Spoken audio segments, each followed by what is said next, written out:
Daudzos gadījumos viens no pirmajiem pazušanas signāliem ir tas, ka cilvēks pārstāja atbildēt uz īsziņām. Taču pēdējā īsziņa, ko viņi nosūtīja, var sniegt būtiskas norādes par viņa pazušanu, vai arī tikai padziļināt noslēpumu. Desmit aizsnots. Šiva Čauhans nav neredzēts, ne arī no viņas saņemtas ziņas kopš 2014. gada 1. māja nakts. Neskatoties uz dažām izmeklēšanā atklātajām norādēm, viņa pēdas nav atrastas, un viņa lietā ir aizdomas par noziedzīgu nodarījumu. Šiva bija 27 gadus vecs Indijas pilsonis, kurš dzīvoja Austrālijā savas pazušanas laikā. Viņš pārcēlās uz šo valsti 4 gadus agrāk, lai studētu, atstājot savu ģimeni Pendžabas reģionā Indijā. Viņš uzturēja saikni ar viņiem, regulāri runājot pa telefonu, un viņam bija pilnīgi neraksturīgi ilgu laiku nerunāt ar saviem brāļiem, māsām vai vecākiem. Šiva bija arī sadarinājies ar austrāliešu afgāņu sievieti. Attiecības šķita stipras, un nebija acīmredzami iemesli, kāpēc viņam pazust. Pēdējo reizi kāds viņu redzēja vai no viņa saņēma ziņas 1. māja naktī. Viņš veica piegādes drauga maizes uzņēmuma labā, kas nozīmē, ka viņš visu nakti brauca ar furgonu pa Melburnas apkārtni. Apmēram 23:30 viņš nosūtīja īsziņu savam priekšniekam. Ziņas saturs nekad netika publiskots, taču šķiet tas neradīja nekādas bažas. Apmēram stundu vēlāk Šiva tika pamanīts kādā maiznīcā South Park Road, Dandenong South. Šī bija pēdējā apstiprinātā reize, kad viņu redzēja. Nākamajā rītā viņa priekšnieks saprata, ka viņš nav izpildījis lielāko daļu piegāžu savā maršrutā. Draugi arī atklāja, ka Šiva nebija ieradies uz tikšanos, kurai viņam bija jābūt vēlāk tajā pēcpusdienā. Tas viņam nebija raksturīgi, un Šiva tika pieteicis policijā kā pazudis cilvēks. Nebija ilgi jāgaida, līdz furgons tika atrasts. Tas pēcpusdienā bija novietots Hutton Road, Keysborough. Tas bija tikai 15 minūšu attālumā no vietas, kur Šiva pēdējo reizi tika manīts. Viņa maksu un identifikācijas dokumenti tika atstāti transporta līdzeklī. Furgons tur bija novietots vismaz kopš 5:30 no rīta, lai gan viens iespējamais liecinieks apgalvoja, ka furgonu pamanījis jau 3:30 no rīta. Izmeklētāji notikuma vietā neatrada nekādas cīņas pazīmes. Tas liecināja, ka Šiva bija pametis šo vietu labprātīgi. Ja šajā lietā bija notikusi noziedzīga rīcība, tad visticamāk Šivu bija aizvedis kāds, ko viņš pazina. Gadus pēc izmeklēšanas sākuma policija saņēma ziņu, ka Šiva tika aizvests uz Filipa salu.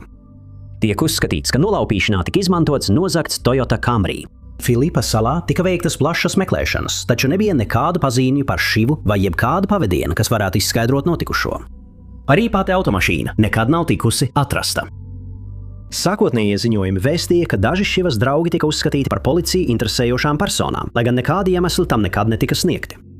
Vairāk nekā 10 gadus vēlāk lietā ir bijis maz jaunu ziņu, un viņa ģimene joprojām cer atrast atbildes un atvest Šivu mājās. Šiva tiek raksturots kā aptuveni 177 cm garš, ar tumšādas krāsu, slaidu ķermeņa uzbūvi un tumšiem taisniem matiem. Ziņojumā minēta automašīna bija 2006. gada bordo krāsas Toyota Camry ar reģistrācijas numuru ULO 972. 9. vieta. 2008. gada maijā Elena Zagārova pazuda noslēpumainos apstākļos. Vairāk nekā 18 gadus vēlāk viņas ģimene un draugi joprojām nav tuvāk tam, lai uzzinātu, kas ar viņu notika. Elēna bija Latvijā dzimusi sieviete, kura savas pazušanas brīdī jau 17 gadus dzīvoja Anglijā.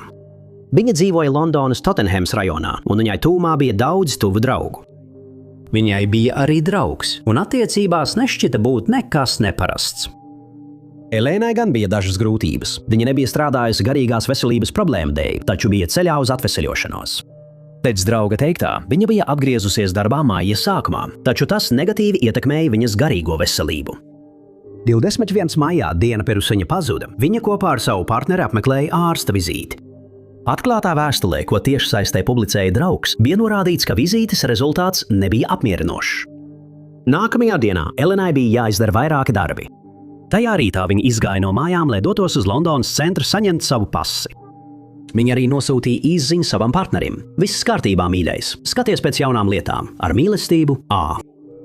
Tā bija pēdējā īsziņa, ko viņam jebkad nosūtīja, bet ne pēdējais kontakts ar tuviniekiem. Kad Elēna ieradās birojā, lai saņemtu savu pasi, viņai pateica, ka tā vēl nav gatava. Viņai būs jāatgriežas aptuveni pēc 3 stundām.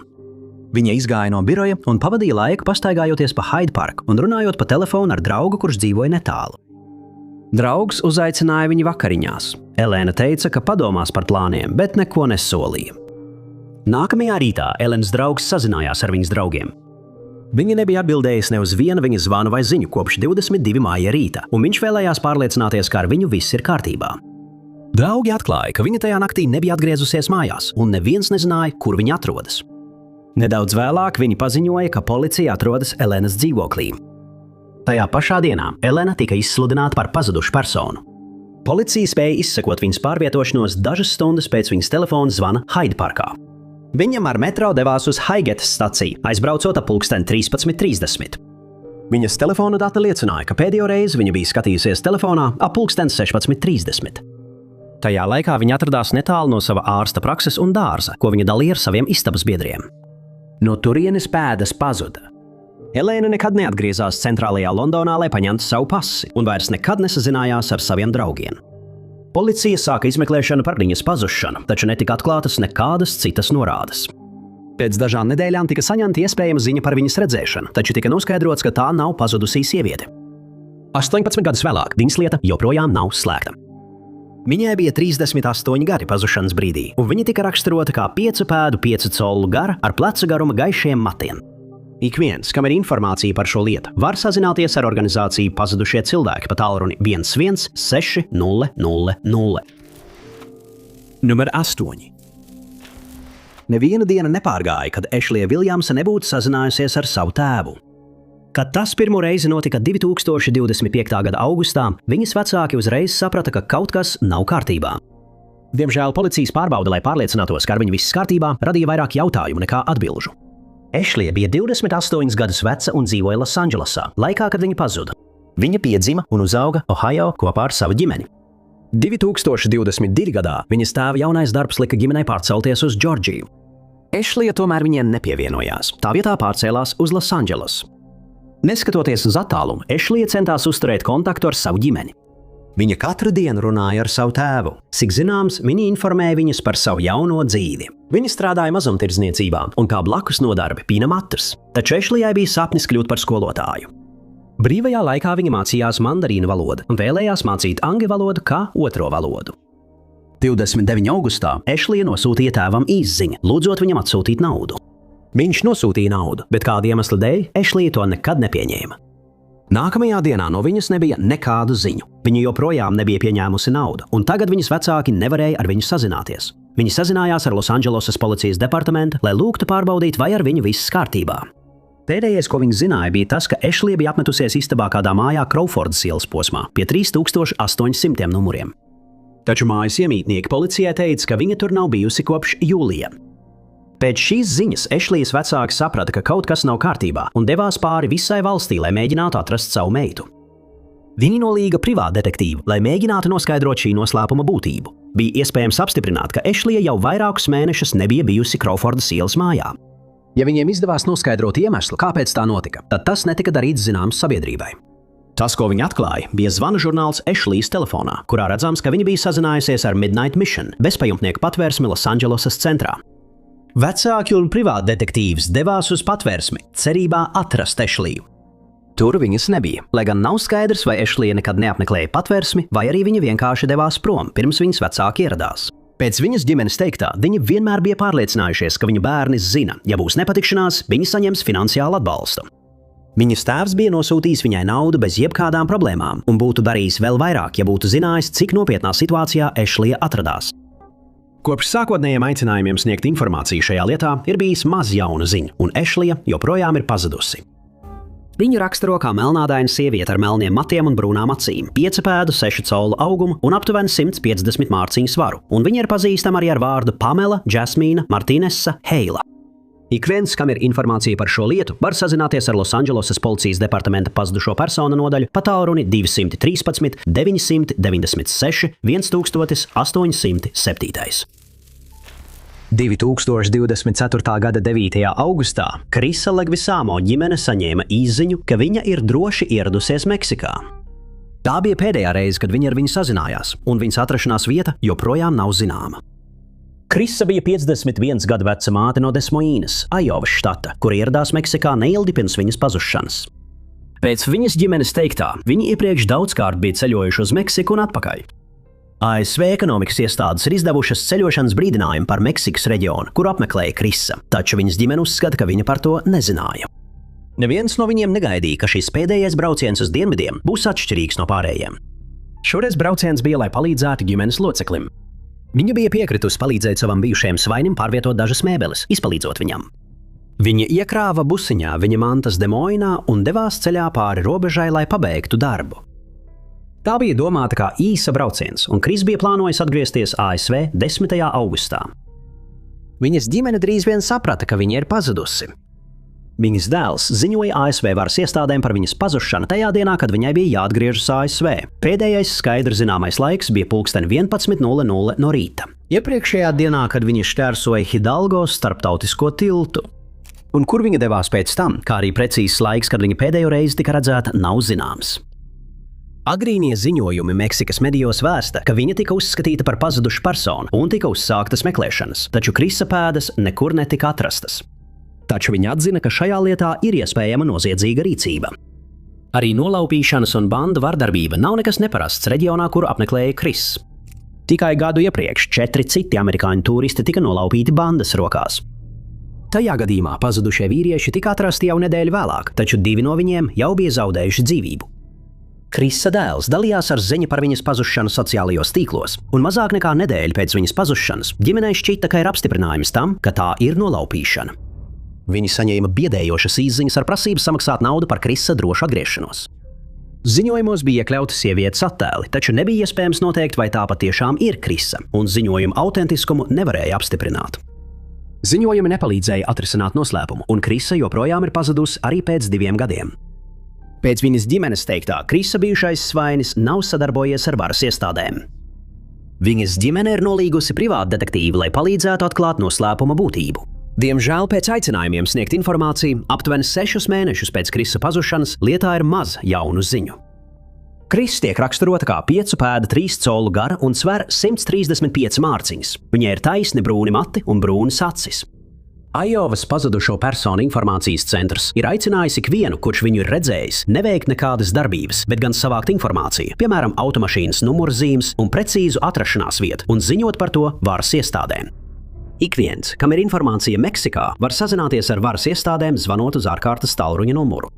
Ar Aiovas pazudušo personu informācijas centru var sazināties zvanot pa tālruni 515 725 6036. Numurs 6. Vienā no pēdējiem īsziņām, ko Tonija Šanks jebkad nosūtīja, viņa lūdza draugam atcerēties sava drauga vārdu, ja nu ar viņu kaut kas notiktu. Neilgi pēc tam gan Tonija, gan viņas draugs pazuda, atstājot savu mazo meitu un daudz vairāk jautājumu nekā atbilžu. Tonija bija 32 gadus veca austrāliete, kas savas pazušanas brīdī dzīvoja Meksikā. Lielāko daļu savas dzīves viņa bija pavadījusi ceļojot, pirms pēc meitas piedzimšanas apmetās uz dzīvi Meksikā. Savas pazušanas laikā Tonija centās apgriezties mājās Austrālijā. Viņa bija iegādājusies biļetes, lai jūnijā kopā ar meitu dotos mājās, kas bija plānots jau vairākus mēnešus iepriekš. Bija radušās dažas aizkavēšanās, īpaši saistībā ar Covid-19 ceļošanas ierobežojumiem, taču viena no lielākajām aizkavēšanām bija saistīta ar Tonijas draugu Jorge Luis Aguirre Astudillo. Pārindīja sarežģītas attiecības, un pēc dažiem avotiem viņi nebija kopā to brīdi, kad pazuda. Taču Astudillo gal galā bija piekritis parakstīt atļauju savai meitai iegūt Austrālijas pilsonību, un Tonijai izvest viņu no valsts bez viņa. Neskatoties uz spriedzi viņu attiecībās, viņi nolēma doties pēdējā ģimenes atvaļinājumā kopā. Māja sākumā viņi devās uz Cancūnu. Tonija nosūtīja fotogrāfijas savai ģimenei un draugiem Austrālijā, kā arī biedējoša īsziņa draudzenei. Ziņojumā bija rakstīts: "Es zinu, ka tas izklausīsies dīvaini, bet paturi viņa vārdu – Jorge Luis Aguirre Astudillo. Ja nu kas ar mani notiek, viņi varēs vērsties pret viņu. Ne jau, ka kaut kas notiks, bet es vienkārši gribu to paturēt kā rezerves variantu." 2. maijā Tonijs Astudillo un viņa bērns tika redzēti pametot viesnīcu Cancūnā un sākot ceļu atpakaļ uz Meridu. Pa ceļam viņš šķērsoja policijas kontrolpunktu uz Maksas ceļa. 8 stundas vēlāk, atpakaļ Cancūnā, pāra meita tika atrasta viena pati ārpus baznīcas. Meitenes attēli parādījās sociālajos tīklos, kamēr varas iestādes mēģināja viņu identificēt. Tonija ģimene pieteicās un uzreiz saprata, ka kaut kas nav kārtībā. Ne Tani, ne Astudillo, nekur apkārtnē nebija atrodami. Policija noteica, ka viņiem kaut kad bija jābūt atgriezušamies. Bērns bija redzēts automašīnā policijas kontrolpunktā, tāpēc nebija tā, ka viņi viņu vienkārši būtu atstājuši. Taču neviens no pieaugušajiem kopš aizbraukšanas pirms 8 stundām nebija redzams nevienā novērošanas kamerā. Policija galu galā atrada transporta līdzekli pilnībā sadegušu Puerto Morelos pilsētā. Numura zīmes bija noņemtas un sērijas numuri noslīpēti, taču šo numuru ēna apstiprināja, ka tā bija ģimenes automašīna. Tāni ģimenei nekavējoties radās aizdomas par noziedzīgu nodarījumu. Astudillo bija pazīstams kā bīstama persona ar saitēm ar nelegālām vielām un krāpnieciskām schēmām. Viņš iepriekš bija jutis vajadzību nolīgt miesas sargu. Policija piekrita, ka pastāv iespēja, ka Astudillo bija izdarījis kaut ko tanī, taču tikpat labi bija iespējams, ka kāds no Astudillo ienaidniekiem bija uzbrucis viņiem abiem. Abi tika iekļauti pazudušo personu sarakstā pie varas iestādēm. Lietā ir atklātas tikai dažas norādes, un gan Tāni, gan Astudillo joprojām ir pazuduši. Tāni raksturo kā 1,65 metrus garu un 65 kg smagu. Viņai bija zilas acis, sarkani mati un tetovējums uz labās kājas. Ikviens, kam ir kāda informācija, tiek aicināts sazināties ar vietējo policiju. Numur 5. 2026. gada aprīlī Šeins Griems aizgāja no savas darba vietas un pazuda bez pēdām. Mēnešos pēc viņa pazušanas tika ziņots par dažiem viņa redzēšanas gadījumiem, taču nevienu no tiem neizdevās apstiprināt. Šeina pazušanas brīdī viņam bija 26 gadi. Viņš dzīvoja viens dzīvoklī Lankašīrā, Anglijā. Viņš strādāja par ainavu veidotāju mākslīgā zālienu uzņēmumā, un viņa dzīvē šķita, ka nekas neparasts nenotiek. Iepriekš viņam bija bijušas garīgās veselības problēmas, taču pēc ģimenes teiktā pazušanas brīdī viņš jutās labi. Pēdējo reizi viņu redzēja 2016. gada 29. aprīlī. Tajā rītā 10:40 viņš nosūtīja pēdējo īsziņu savam priekšniekam. Šīs ziņas saturs nekad nav ticis publiskots, taču šķiet, ka tajā laikā tas neradīja nekādas bažas. Šenam bija paredzēts pavadīt dienu strādājot īpašumā Lītamas Sentannas pilsētā. Šī teritorija atrodas piekrastē un ir populāra turistu vidū, kur ierodas apmeklēt pludmali vai netālu esošo Blackpoolu. Šens ieradās īpašumā, taču kādā brīdī dienas laikā viņš aizgāja prom. Pēdējo reizi viņu redzēja ejam pa Eddingtonas ielu iekšējās promenādes virzienā. Tas viņu būtu aizvedis līdz Ferhēvenas ezeram un aiz tā līdz pludmalei un okeānam. Pagāja dažas dienas, līdz kāds saprata, ka Šens ir pazudis. Kad viņi to saprata, izmeklētāji apmeklēja viņa mājas, taču neko neparastu neatrada. Viņa maks joprojām bija dzīvoklī, kopā ar 300 mārciņām skaidrā naudā, ko Šens bija paredzējis izmantot kā īres naudu. Nav skaidrs, vai viņš apgriezās mājās pēc aiziešanas no darba vietas, vai arī vienkārši aizgāja prom no visa. Nedēļās un mēnešos pēc tam Šena ģimene vairāk kārt lūdza sniegt jebkādu informāciju. Daži novērojumi raisīja cerības, ka viņš varētu būt dzīvs un sācis jaunu dzīvi. 2017. gadā kāds uzskatīja, ka ir pamanījis Šenu kādā bārā Fleetwoodā, taču, kad ģimene saņēma šo ziņu, bāra video novērošanas ieraksti jau bija pārrakstīti. Tā paša gada decembrī Šena ģimene saņēma īsziņas no kāda, kurš apgalvoja, ka redzējis viņa dzīvojam uz ielas Mančestrā. Policija devās pārbaudīt šo ziņojumu, taču neatrada nekādas pazudušā vīrieša pēdas. Viņiem izdevās atrast ziņotāju, taču atklājās, ka viņš bija izdomājis visu šo notikumu. Tas izrādījās nekas vairāk kā nežēlīgs māns. Šeins tiek raksturots kā balts vīrietis ar gaiši brūniem īsi apgrieztiem matiem un zilām acīm. Pēdējo reizi viņš bija redzēts valkājot darba apģērbu, melnu džemperi ar kapuci un melnas darba bikses ar polsterētiem ceļgaliem. Viņam ir saiknes ar Tamvortu, Staffordshīrā. Ikviens, kam ir informācija, var sazināties ar policiju pa tālruni 101 vai ar Crime Stoppers pa tālruni 08 00 55 51 11. 4. numurs. 2026. gada 22. marta agrās rīta stundās Brendavana Salasara nosūtīja īsziņu draugam, lūdzot aizvest viņu. Tikai dažas minūtes vēlāk draugs ieradās norunātajā vietā, taču Brendavana tur nebija redzama. Kopš tā laika par viņu nav dzirdēts. Brendavana pazušanas brīdī bija 21 gads, un viņš dzīvoja Kresentas pilsētā, Kalifornijā. Viņš ir reģistrēts Paliklas cilts, kas pieder pie juroku tautas, pilsonis un bija ļoti iesaistīts savas cilts tradīcijās. Pēc viņa brālēna Paliklas cilts priekšsēdētāja teiktā, viņam bija interese par tradicionālo dziedniecību, un viņš piedalījās ceremoniju dejās. Viņš dzīvoja kopā ar istabas biedru Kresentas pilsētā, taču laikā, kad viņš pazuda, viņš dažas dienas bija uzturējies pie savas mātes netālajā Klamatā. 21. marta vakarā viņš nolēma doties kopā ar cilvēku grupu uz lauku kluba bāru un grilu. Bārs atrodas netālu no Klamatas upes, kuru var viegli sasniegt no tuvējās kempinga vietas. Saskaņā ar Juroku cilts policijas teiktā, Brendavans piesaistīja viena no policistiem uzmanību ap 2:00 naktī 22. martā. Viņš bija dzēris un bija reibumā. Notikumu vietā esošais policists ziņoja, ka Brendavans sāka kļūt agresīvs, un situācija nonāca līdz tam, ka policistam nācās izvēlēties, vai nu arestēt viņu par atrašanos sabiedriskā vietā reibumā, vai arī aizvest viņu mājās. Pirms tika veikta jebkāda rīcība, Brendavans aizbēga no notikuma vietas.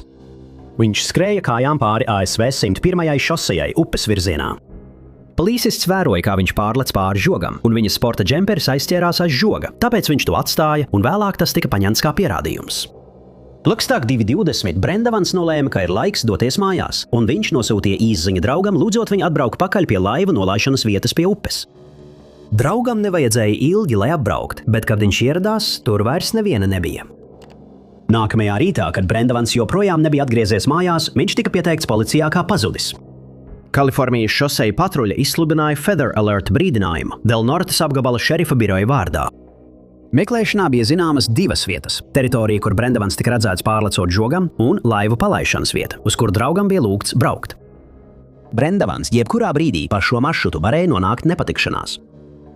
Meklēšanas rādījus bija liels, un to vēl vairāk apgrūtināja fakts, ka liela daļa teritorijas atradās zem ūdens.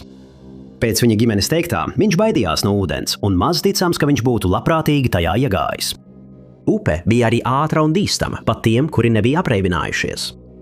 Meklēšanā tika izmantotas laivas un zemūdens droni ar sonāru, taču nekas netika atrasts. Ģimene ir vērsusies ar aicinājumu sniegt informāciju, un cilts piedāvā $10,000 atlīdzību par informāciju, kas palīdzētu Brendavana drošai atgriešanai, vai informāciju, kas palīdzētu noteikt viņa atrašanās vietu.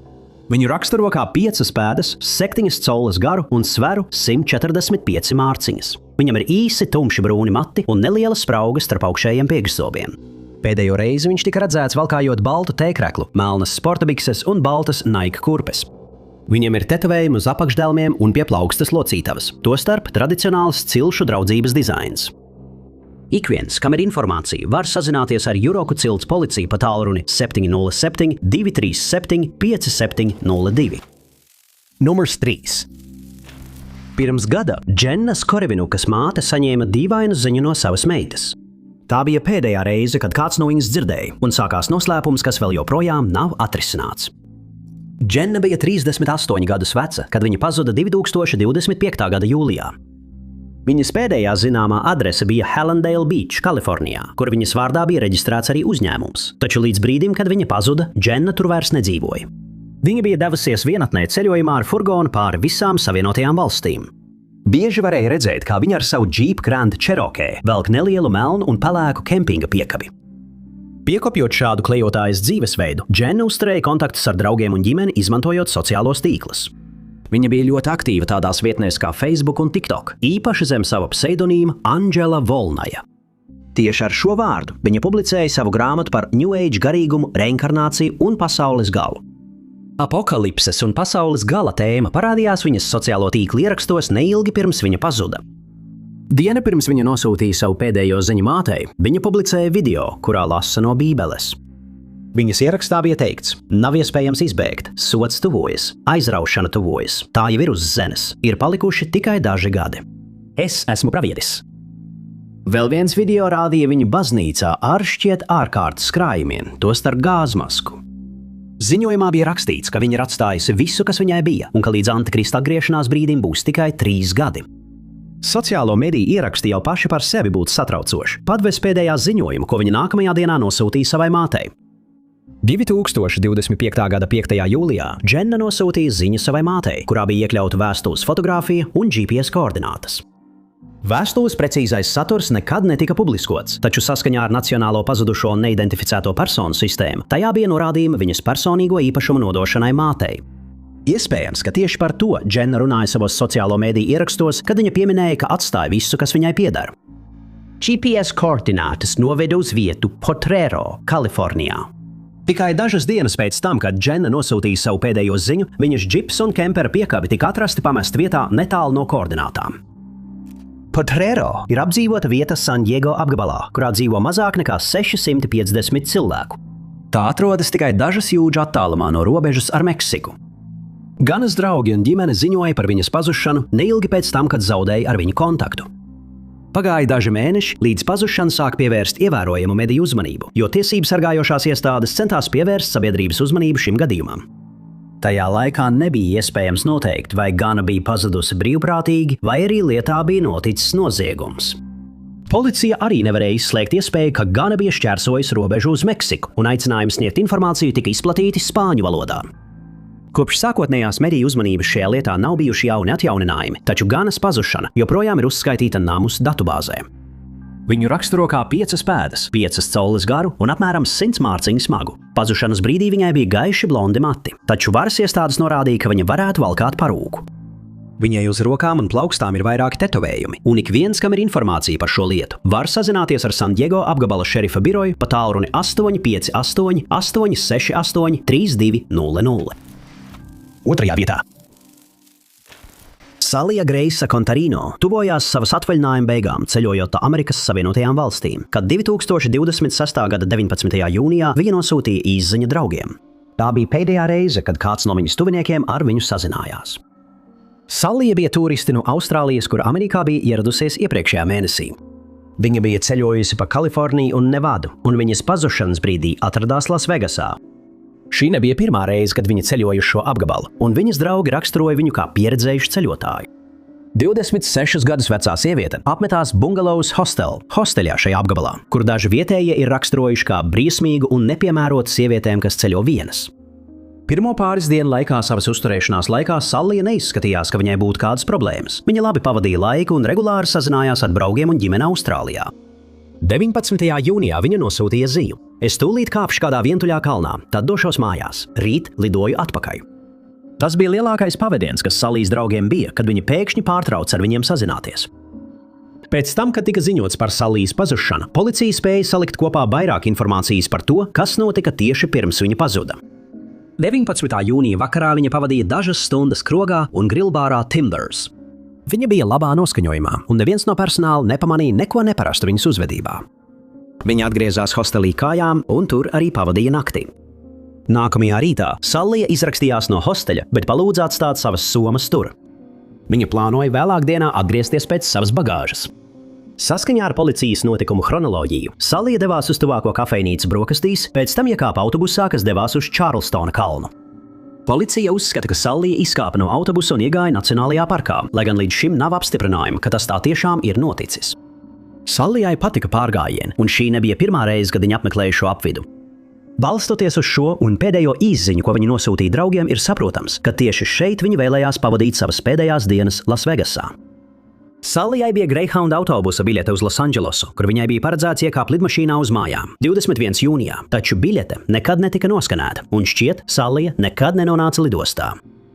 Kad tika uzsākta Salijas meklēšana, tika iesaistīti pēddziņas suņi, lai mēģinātu uziet viņas pēdas pēc smaržas. Tika atrasta pēda, kas veda no tirgus teritorijas uz pilsētas malu. Kur pēda beidzās, nav ticis atklāts sabiedrībai. Salijas lieta izpelnījās lielu uzmanību Lasvegasas sabiedrībām, īpaši pēc tam, kad kļuva populārs video ar turisti, kas tika uzņemts dažas dienas pirms viņas pazušanas. Saskaņā ar vietējo sociālo mediju grupu, daži cilvēki ir devušies meklēt ar droniem, lai mēģinātu atrast jebkādas pazudušās sievietes pēdas. Kalnī, kuros, domājams, bija devusies Salija, varbūt bīstami pat pieredzējušiem pārgājējiem.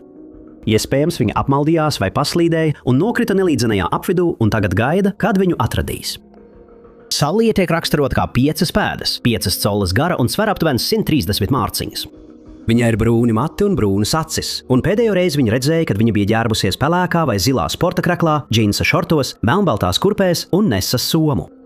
Ik viens, kam ir informācija, var sazināties ar Lasvegasas policijas departamentu rakstot uz e-pastu missingpersons@lvmpd.com. Pirmajā vietā.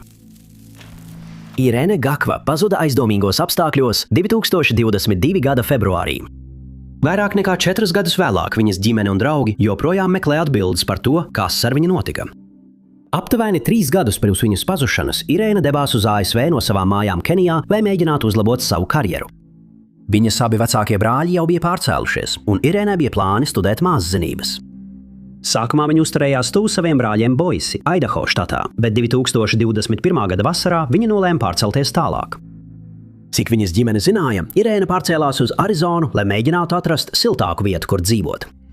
Viņi uzturēja kontaktus ar ģimeni Idaho un arī Kenijā, katru dienu zvanot saviem vecākiem. Pēdējā video saruna starp Irēnu un viņas ģimeni notika 24. februārī 2022. gadā. Viņa runāja ar savu tēvu, kurš domāja, ka viņa izskatās nogurusi un klusāka nekā parasti. Viņas tēvs viņai teica, lai viņa izdzer karstu pienu un atpūšas. Kad zvans beidzās, viņš gaidīja, ka drīz atkal dzirdēs no viņas. Vienīgā cita saziņa, ko viņas ģimene saņēma no Irēnas telefona, bija izziņu veidā. Irēna atteicās no jebkādiem balss vai video zvaniem un paskaidroja, ka viņa ir iemetusi telefonu ūdenī, tāpēc mikrofons vairs nedarbojas. Pēdējo izziņu, ko viņas tēvs saņēma no viņas, viņš saņēma 9. martā. Viņa teica, ka iegūs jaunu numuru un viņam no tā uzrakstīs, bet šī ziņa nekad nepienāca. Kad Irēna pēkšņi apklusa, viņas ģimene pieteica viņu kā bezvēsts pazudušu. Tikai tad viņa atklāja, ka viņa nemaz neatrodas Arizonā. Viņa dzīvoja Džiletā, Vajomingā, kopā ar savu draugu laikā, kad pazuda. Viņa bija iepazinusies ar Neitanu Haitmanu Craigslist vietnē pirms pameta Idaho. Irēnas brāļi bija satikuši Neitanu, bet vēlāk teica, ka viņiem par viņu bija slikta priekšnojauta. Viņiem bija radies iespējas, ka pāris vēlāk izšķīrās, un viņi nezināja, ka viņa dzīvo kopā ar viņu. Pēc Haitmana teiktā, Irēna bija atgriezusies mājās 4. marta vakarā, un viņam pateikusi, ka vēlas aiziet. Viņa bija sapakojusi savas mantas 2 plastmasas maisos un aizgājusi tumšas krāsas apvidus automašīnā. Kāda iemesla dēļ viņa bija atstājusi svarīgus dokumentus, piemēram, savu pasi. Policija drīz atklāja, ka Haitmans bija piekļuvis Irēnas bankas kontam un kredītkartei, nozogot no viņas kontiem $1000. Viņš apgalvoja, ka bija paņēmis naudu, lai piespiestu Irēnu runāt ar viņu, kad viņai beigtos līdzekļi. Pievēršot uzmanību Irēnas digitālajām pēdām, policija atklāja, ka Irēnas e-pasta konts tika izdzēsts no IP adreses, kas sakrīt ar Haitmana adresi. Viņas telefons tika izmantots tikai dažus metrus no Haitmana mājām, dažas dienas pēc tam, kad viņa it kā bija aizgājusi. Neskatoties uz viņu aizdomām, nebija iespējams apsūdzēt Haitmanu nevienā noziegumā, kas saistīts ar viņas pazušanu. Tomēr viņš tika apsūdzēts finanšu noziegumos un notiesāts uz 3 līdz 6 gadiem cietumā. Policijai ir aizdomas, ka Irēna varētu būt aizvesta uz lauku apvides sudraba vai pelēkās Subaru Crosstrek automašīnām un aicina ikvienu, kurš varētu būt redzējis šo transporta līdzekli, iebraucam privātā īpašumā, pieteikties. Viņi arī meklē informāciju par 208 litru mucu dedzināšanai, kuru, kā uzskata, atveda Haitmans. Irēna pazušanas brīdī tika raksturota kā 155 cm gara un svēra 40 kg. Viņai bija melni mati un brūnas acis. Ik viens, kam ir informācija, var sazināties ar Gillette policijas departamentu pa tālruni 307 68 25 155 vai Vajomingas krimināla izmeklēšanas nodaļu pa tālruni 307 777 181. Paldies jums visiem par skatīšanos! Ja jums patika šis video, noteikti nospiediet patīk pogu. Tāpat neaizmirstiet abonēt un nospiest paziņojumu zvaniņu, lai būtu lietas kursā par visiem mūsu nākotnes augšupielādēm. Mani sauc Top 5 Unknowns, un es tiksimies ar jums nākamajā reizē.